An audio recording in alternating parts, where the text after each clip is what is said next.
I have come to build a bridge, so come let's build. Bueno, Eduardo, en principio quería empezar dándote las gracias por estar con nosotras aquí. Bueno, usted lleva más de 20 años, ¿no?, con todo el ámbito del derecho ambiental.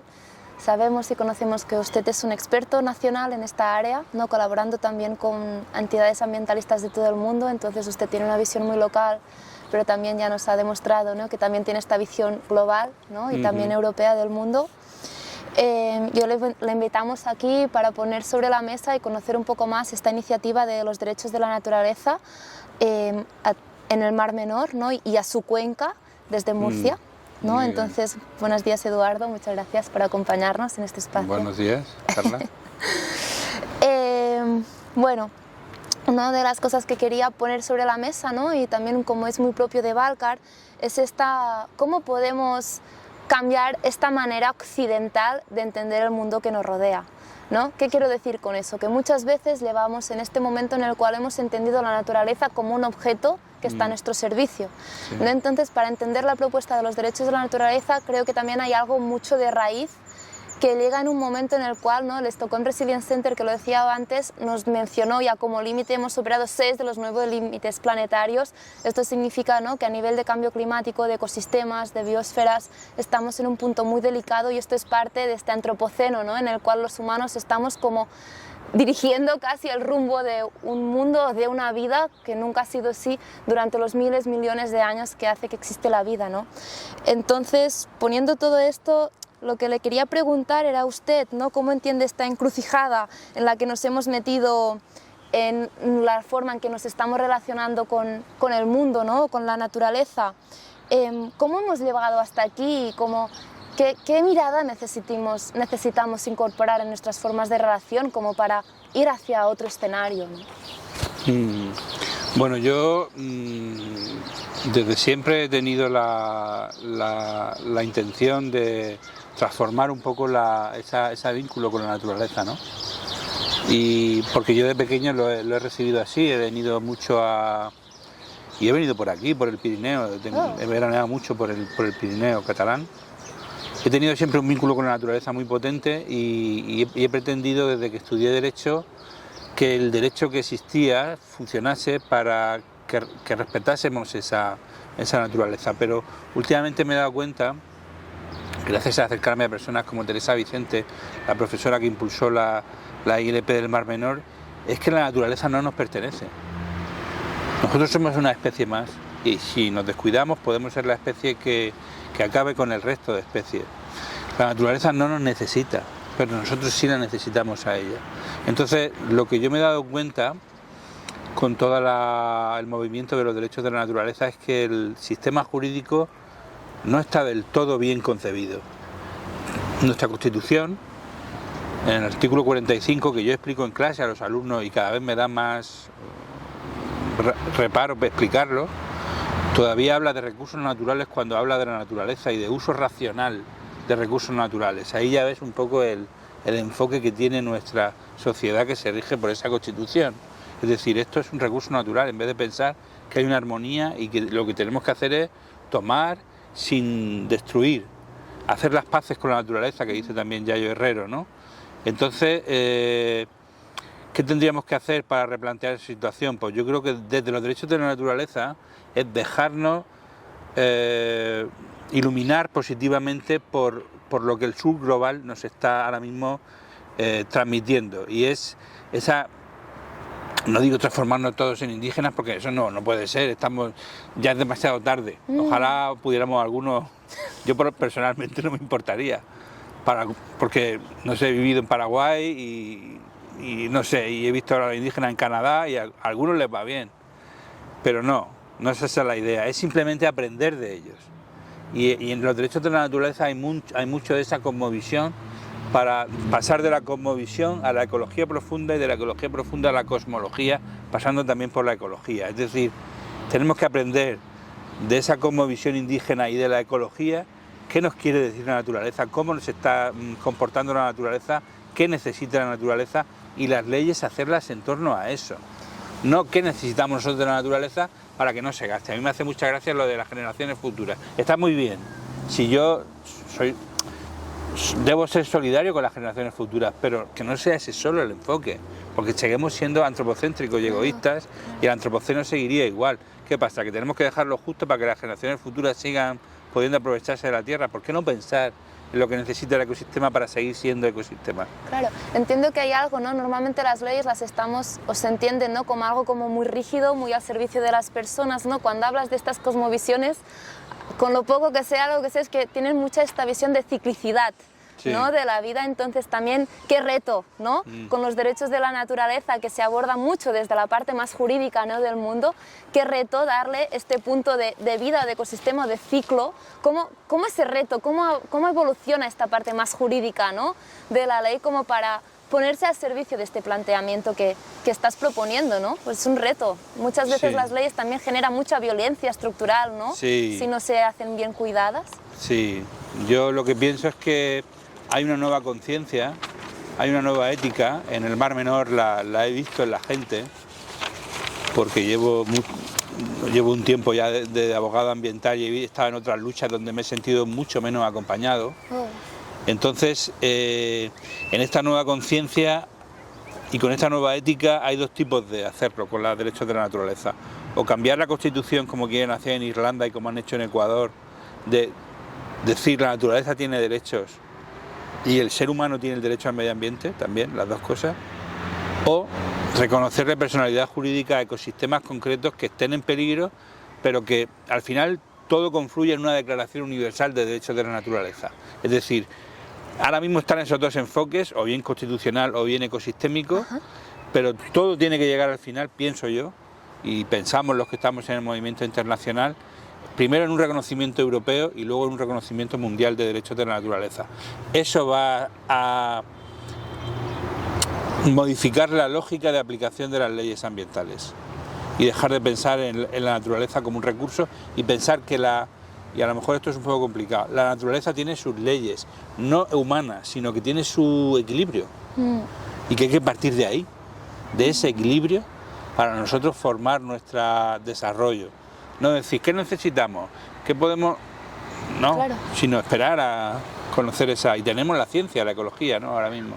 ¿Y de dónde nace esta idea de los derechos de la naturaleza? ¿O cómo llega a aplicarse en el Mar Menor, ¿no? ¿De dónde viene? ¿Dónde corre? ¿Cómo nace? Pues la idea de los derechos de la naturaleza, que yo creo que está presente en muchas de las comunidades indígenas de todo el planeta, es la primera vez que es formulada desde un punto de vista teórico occidental. Es por Christopher Stone, que es un profesor de una universidad estadounidense que estaba de juez en ese momento en un pleito con Walt Disney, que quería hacer un parque temático en unas montañas. Y entonces él emitió un voto particular diciendo que quizá los árboles tendrían que tener la legitimidad de defenderse. Y se llamaba así, Should Trees Have Standing. Ajá. Después de Stone hubo otro intelectual que se llama Thomas Berry, que habló de la jurisprudencia de la tierra, Aldo Leopold, es decir, ha habido varios, Teilhard de Chardin también, ha habido varios filósofos y filósofas que han hablado de esos derechos de la naturaleza, pero la primera vez que se aplicaron fue en Ecuador, en la Constitución, y el primer antecedente en el que se fija el Mar Menor para replicar es el río Atrato en Colombia. Oh, vale. Y cuéntanos un poco más del Mar Menor. ¿Cómo estaba la situación? ¿En qué momento Teresa, y supongo que con su soporte, ¿no?, decidieron cómo hacer esta propuesta? ¿Cómo es que allí en este momento? Bueno, el Mar Menor lleva enfermo mucho tiempo. Lo que pasa es que desde 2016 estaría como en la UBI. Wow. Es decir, sin capacidad de autorregenerarse o autocurarse, como tenemos también los seres humanos, ¿no? Sí. Cualquier especie, ¿no? Entonces, una vez que está en la UBI, la gente empieza a cansarse del derecho vigente que teníamos allí, que no servía para nada porque no se estaba aplicando. Y entonces, con la mortandad de peces, a Teresa esto le pilla en Reading, en la Universidad de Reading, haciendo un estudio sobre el río Atrato de Colombia, Y entonces cuando los alumnos le preguntan, profesora, hay que hacer algo, entonces empieza a hablar con nosotros, con sus colaboradores acerca de los derechos. Oye, ¿por qué no le damos personalidad jurídica, le damos derecho al mar menor? Tuvimos discusiones, yo al principio tengo que reconocer que me costaba porque era muy cerrado, porque los juristas a veces nos educan para no ser tan creativos con la norma y respetar lo que ya hay y solo fijarte en lo que está aprobado en la ley y lo otro depende de quién te lo explique, te lo crees o no te lo crees. Es decir, no sé si, no me quiero enrollar mucho, pero la justicia está por encima de las leyes. Entonces, si hay una ley que es injusta o una ley que puede ser más justa, pues tú te vas a la idea de justicia, no te quedas con la ley, lo que está aprobado en el boletín. Entonces, pues Teresa, como filósofa del derecho, nos movió hacia esa dirección de darle derecho al mar menor y el único problema que teníamos es cómo hacerlo. Y por eso surgió lo de la iniciativa legislativa popular, por los alumnos lo propusieron, de la clínica jurídica de la universidad. Y esto ha sido un poco como una piedra que genera como mucho espacio a su alrededor, ¿no? Porque sí que lo del Mar Menor, me acuerdo el primer momento que lo vi en internet, el impacto que tuvo en mí y cómo de repente empecé a compartirlo con mi red, como para ver dónde de más espacios, qué otras gentes ya estaba viendo esto, que estaba, ¿no? Entonces, a lo mejor es una idea que ha inspirado, seguramente no se puede aplicar, ¿no?, el mismo modelo en todos los sitios, cada espacio, ¿no?, igual que cada ente vivo, ¿no?, estabas hablando de que está muerto, ¿no?, que está de esta capacidad de ser vivo o ser muerto en función de tu estado de salud. Cada espacio natural, cada ecosistema tiene sus características y sus singularidades, ¿no? Sí. Pero como, bueno, no sé, ¿sois conscientes de esta capacidad de inspirar? Y también, ¿cómo estáis, ¿no?, ahora? ¿Cómo está funcionando, se está articulando? ¿En qué momento está, ¿no?, en su nivel de crecimiento e implementación todo este proyecto? Bueno, has hecho dos preguntas. La primera es si somos conscientes. Yo te diría que no. No hemos sido conscientes. La verdad es que lo hicimos todo como lo hacemos, ¿no? Como lo hace una persona que defiende el medio ambiente, corriendo con la crisis ecológica del Mar Menor encima y sin darnos cuenta que estábamos dando lo que tú dices, ¿no?, una campanada, una piedra que tiene su onda expansiva. De repente empiezan a llamarnos a Teresa, empiezan a llamarla de Naciones Unidas, la llaman de Reino Unido, la llaman de Alemania, la llaman de Holanda, nos llaman de una organización mundial de los derechos de la naturaleza que no sabemos ni que existía, nos invita a una asamblea mundial que expliquemos lo del Mar Menor. Es decir, de repente nos llaman alumnos de todo el mundo, periodistas de todo el mundo. Cuando la ley sale, pues el teléfono de Teresa casi lo tiene que esconder para no oírlo, porque fue tremendo. Es decir, nosotros no éramos conscientes de lo que estábamos generando y de la esperanza que estábamos generando en otros lugares, porque en muchos países de Europa llevan mucho tiempo hablando de esto y no han conseguido hacerlo. Sin embargo, nosotros en un año lo hemos conseguido. Y en un país como España, ¿no?, que normalmente no suele ser pionero en cuestiones medioambientales de la Unión Europea, todo lo contrario. Entonces, eso por un lado. Y por otro, ¿en qué estado estamos? Pues estamos en un estado en el que ya estamos terminando de digerir ese éxito de publicar la ley y de tener la ley, y que ahora ya, lo que te decía antes de que solo te fijas en lo que está publicado, pues ahora ya todos los que se fijan solo en lo que está publicado ya se tienen que poner a trabajar en los derechos de la naturaleza, porque ya no es una idea de justicia que no está publicada en la ley. Eso por un lado. Y por otro, estamos trabajando en conseguir el reglamento que nos permita organizar la participación alrededor de la tutoría del Mar Menor y llevar a cabo acciones judiciales que nos permitan que el Mar Menor se defienda a través de las personas en los tribunales, de una forma eficaz, sencilla, fácil, útil, ejemplificante, todo eso. Desde Resilience Earth, ¿no?, uno de los ejes que hemos estado trabajando estos 7 años ha sido mucho cómo acompañar a los territorios, las comunidades, a volver a decidir acerca de este territorio, esta comunidad donde habitamos de forma consciente. Si yo vivo en este espacio, tengo derechos, pero también tengo corresponsabilidad de hacer, ¿no? Entonces, aquí se me abren dos preguntas más, ¿no? Por un lado está una de las preguntas que también tenemos ahora en Resilience, es como todo el tema del bioregionalismo, ¿no? Es decir, muchas veces los límites administrativos municipales no tienen por qué responder directamente a las necesidades o de la comunidad o del territorio. Entonces, la pregunta que quiero mandar es: ¿en qué perspectiva decidisteis qué son los límites de aplicación, ¿no? de esta Mar Menor y de su cuenca, ¿no? ¿Dónde termina este límite, ¿no? Porque es como un debate, creo que es internacional ahora mismo, sobre cómo entendemos estos espacios biorregionales, y ya porque a lo mejor se atan. La otra pregunta que quería como mandar es también, ¿no? Cuando trabajamos en esto biorregional o en este trabajo comunitario territorial, estamos también renovando o recordando o reinventando o reimaginando formas de gobernanza. Correcto. Cómo nos organizamos para hacer esto, ¿no? Entonces, aquí lo que venga. Al biorregionalismo yo diría que hemos aprendido tanto de lo que le ha pasado al Mar Menor, porque los científicos, eso sí, los científicos están 30 años diciendo lo que le va a pasar al Mar Menor. Entonces, en los últimos años, todo el mundo de Murcia sabe lo que significa eutrofización. Cuando eso, una palabra rarísima, que antes nadie conocía, que es el exceso de nutrientes en el mar, ¿no? Vale. O en un río o en una masa de agua, ¿no? Entonces, la gente ha conocido qué le pasa al Mar Menor. Entonces, al conocer lo que le pasa al Mar Menor, conoce cuál es el espacio vital del Mar Menor.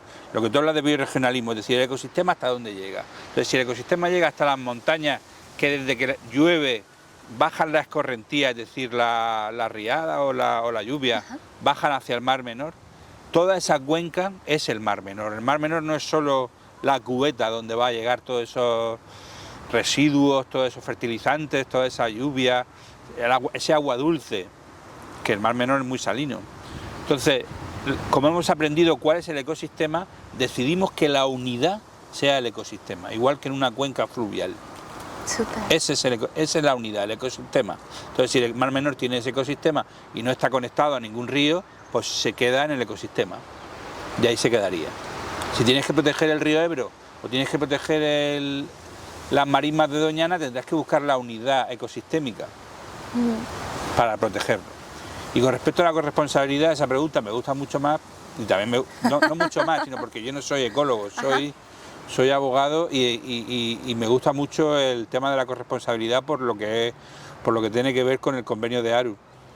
Hay que empoderar a la ciudadanía a que vuelva a tener esa relación con la naturaleza, pero la vuelva a tener no como un dominador de la naturaleza, sino como un corresponsable, como tú muy bien has dicho, corresponsable de las decisiones en frente de la administración, que a veces lo que hace, lo hace por inercia o por representación de otros intereses o por lo que sea, pero no lo hace bien. No lo hace del todo bien. Entonces, pues, empoderar a personas que tienen contacto con la naturaleza, que tienen territorio, que habitan el territorio, que conocen las plantas, que conocen los animales, que conocen los cursos de los ríos, tienen esa información que muchas veces el gestor, el técnico, el tecnócrata no conoce. Correcto. O aplica con un estudio de impacto ambiental que ha redactado de una manera como lo haya redactado. No es lo mismo que el que vive y siente el territorio, porque hay esa identidad. Entonces, darle a esa identidad con responsabilidad creo que es lo que legítimamente, democráticamente, mejor podemos hacer para que el planeta sea más justo con nosotros. Que realmente es una oportunidad para que el poder vuelva a estar donde tiene que estar, que es dentro de los territorios, ¿no? Claro. Y aquí se me abre la pregunta, solo para conocer, ¿cuántas municipalidades hay alrededor de esta cuenca del Mar Menor? Para hacerme una idea. Pues hay unas 7 u 8, porque se puede ser un poco más, hasta 7 u 8. ¿Y estamos hablando de municipales grandes, de municipalidades pequeñas? Grandes. Hay una municipalidad o un municipio pequeño que además es el más potente con la ILP, porque el alcalde se ha liderado la ILP, la primera que hicimos, y luego la estatal también ha estado muy pendiente, que se llama Los Alcázares, que merece la pena conocerlo y visitarlo, porque es un municipio comprometido con el Mar Menor, con los derechos de la naturaleza y con el arte. Entonces, ese es el más importante, pero ese es más pequeñito. Luego está Cartagena, que es muy grande y que tiene la mitad de la Manga.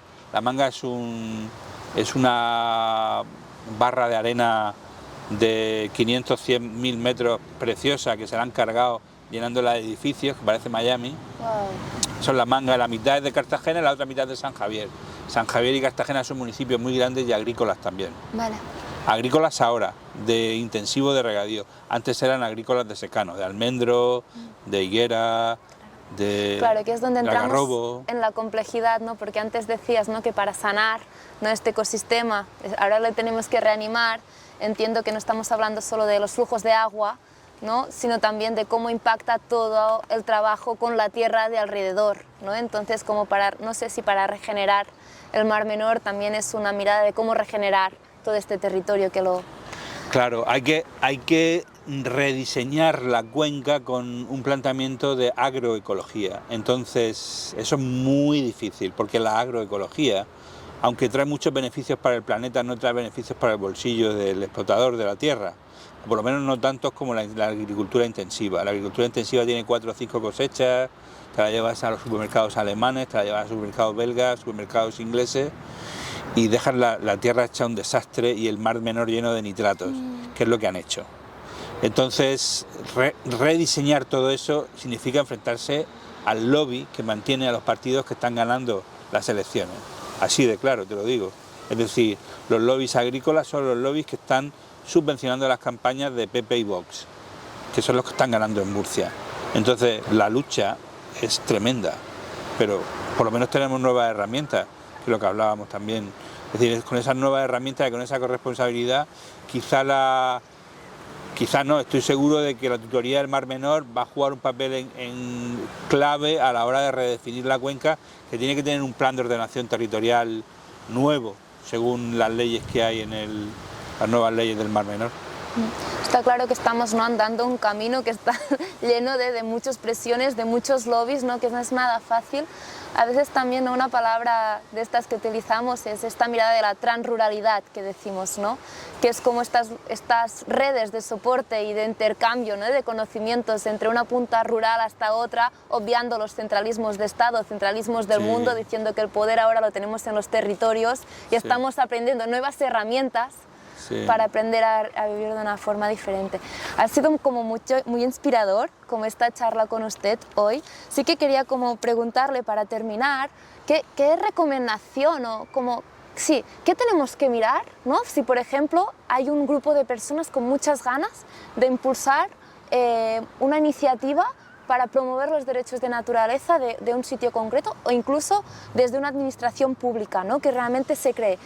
¿Qué es lo que tenemos que tener en cuenta o en qué nos fijamos? Tenemos que fijarnos en nosotros, tenemos que fijarnos en nuestra relación con la naturaleza, tenemos que volver de alguna manera a la esencia, que ya no digo a las sociedades rurales, porque yo, por ejemplo, yo soy urbanita, pero sí que visito la naturaleza, o por lo menos tengo una relación con la naturaleza que me hace darme cuenta de que esta guerra mundial contra la naturaleza, esta crisis planetaria contra la naturaleza, nos mantiene a todos en una dirección equivocada. Entonces, si nos fijamos en nosotros, si planteamos las relaciones con la naturaleza de igual a igual y no la pisoteamos y no la consideramos un objeto, yo creo que el camino está dentro de nosotros, es decir, en un cerrar los ojos, respirar, sentirte en la naturaleza y decir, es mi hermana, es mi, no sé. Soy parte de ella, ¿no? Claro, yo soy parte de ella, estoy dentro de un ecosistema, estoy dentro de un equilibrio precioso que no puedo alterar o que no debo alterar. Sí, ahora escuchando es como me viene, ¿no? Como dentro de nosotros también tenemos la línea hacia la enfermedad o la línea hacia la vida, que es lo que estamos nutriendo, alimentando, ¿no? Preparando esta entrevista me estaba leyendo un artículo suyo que citaba Vandana Shiva, ¿no?, que decía esto de la democracia de la tierra conecta lo particular a lo universal, la diversidad a lo común y lo local a lo global, ¿no? Y lo encontré como tremendo. También en Balcar entrevistamos a Johnny Freeland, que él era hijo de la comunidad indígena de Ureuera, de la madre, y Tamaki Makarau, del padre, de Wangani River de Nueva Zelanda, y él nos recordaba que we are each other, ¿no? Yo soy tú eres yo. Bob Marley nos recuerda que we are one. Incluso me acuerdo de una compañera de Colombia, precisamente, que estaba muy metida en toda la lucha con el río Colombia, que nos decía, que me fascinó, que es una idea que incluso en las escuelas creo que tendría que salir, ¿no? Pero como la molécula del río que está navegando, puede ser que en algún momento esta misma molécula forma parte de mi cuerpo, claro. ¿no? Yo te diría para terminar que yo soy el Mar Menor. Yo soy el Mar Menor. Me he dado cuenta que yo soy el Mar Menor. Gracias, Eduardo. De nada. I have come to build a bridge, so come let's build